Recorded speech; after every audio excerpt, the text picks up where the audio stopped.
சென்றவர்கள்லாம் ஒன்றிணையணும் அப்பதான் கட்சி வலுவலுன்னு சொல்றீங்க. ஆனா இப்ப அவரு கிட்டத்தட்ட 130 தொகுதியில அந்த பிரச்சாரம் மேற்கொண்டாரு. அங்க எந்த இடத்துலயுமே தொண்டர்களை வலியுறுத்தியதாவோ ஒரு பதாகைகள் ஏற்றி கோரிக்கை வைத்ததாவோ இல்லை. அப்படிங்கும் போது தாங்கள் வலியுறுத்துறது தொண்டர்களோட மனநிலையே இல்லை அப்படிங்கிற மாதிரி ஒரு சந்தேகம் எழுப்புது. வருகின்ற கூட்டங்கள் வேறு,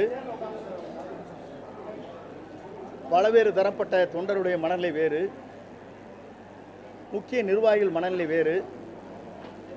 மக்கள் ஒன்றிணைந்தால் மட்டும்தான் வெற்றி பெற முடியும் என்று மக்களுடைய மனநிலைகள் வேறு. இதை மனதிலே கொண்டுதான் இதற்கு ஒரு முற்றுப்புள்ளி வைக்க வேண்டும் விரைந்து என்ற முறையிலே தான் இந்த கோரிக்கையை நான் வைத்திருக்கிறேன்.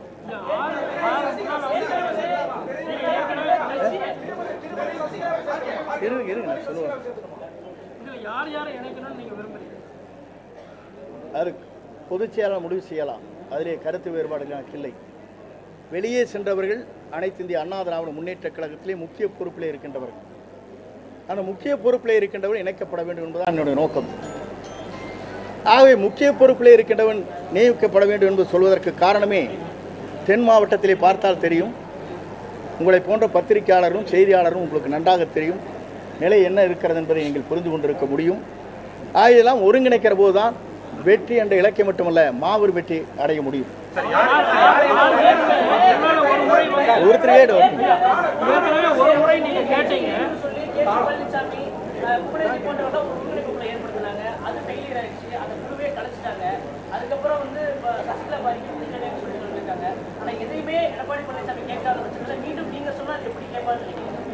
என்னுடைய கருத்தை பிரதிபலித்திருக்கிறேன்.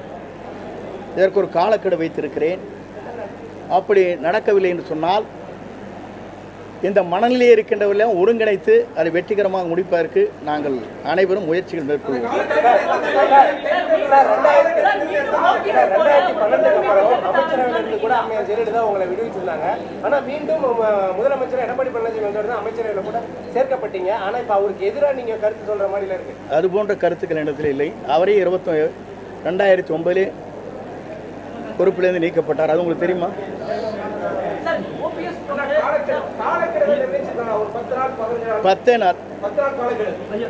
அரே முயற்சி ட்ரை பண்ணுவானுங்கிறதா முதல் ஃபர்ஸ்ட் வந்து நீங்க பேச்சுவார்த்தை 1 மாசம் வேணா நடக்கலாம். அந்த முயற்சி இருக்குங்கிறதா.